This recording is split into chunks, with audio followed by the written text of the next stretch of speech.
Може ли да го така? Днеска не ми е нещо. Добре. Голямо шоу става на Евровизия, скъпи приятели, но най-голямото шоу става по нашите телевизии. И как няма да става, след като премиера на България е непрекъснато в новините? Така. Вижте, Цецо. Вижте поредното му откриване, отразено в BTV новините. Как? Премиерът Бойко Борисов даде старт на изграждането на нова отсечка на автомагистрала Тракия от Стара до Нова Загора. И така го даде този старт, че за малко да повреди строителната техника.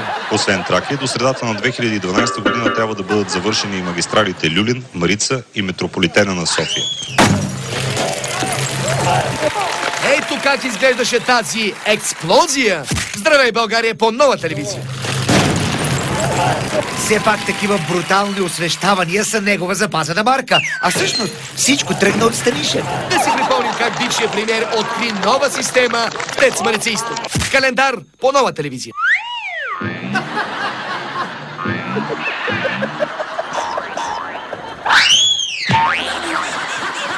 Оплашен от вероятността това да се случи и на него, Бойко Борисов едва не събори квартала.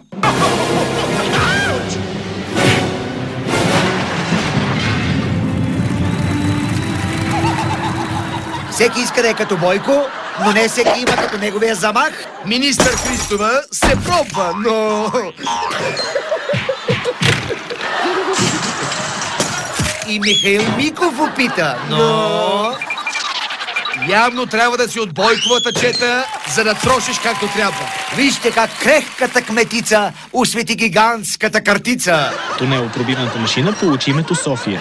При освещаването и кметът на столицата Йорданка Фандъкова за първи път се реши да разбие шише шампанско.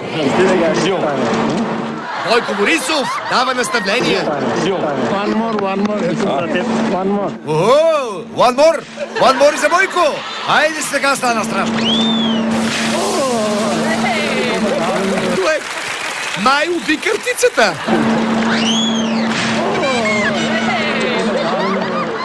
А уж се беше зарекал да не се докосва до шампанско. Къде е строителя? Ела ти изчупи тази бутилка, че гледах господари на ефира си.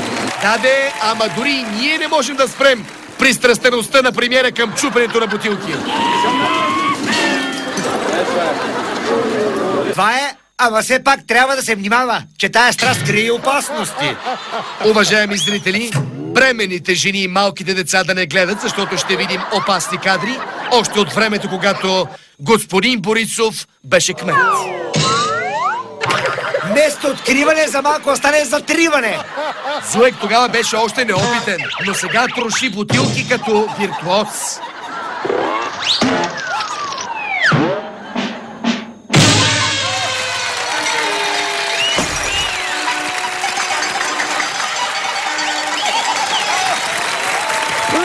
Целите станах без шампанско, бе, Ренко.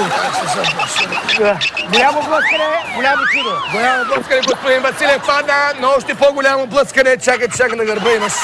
Я те видя. Но...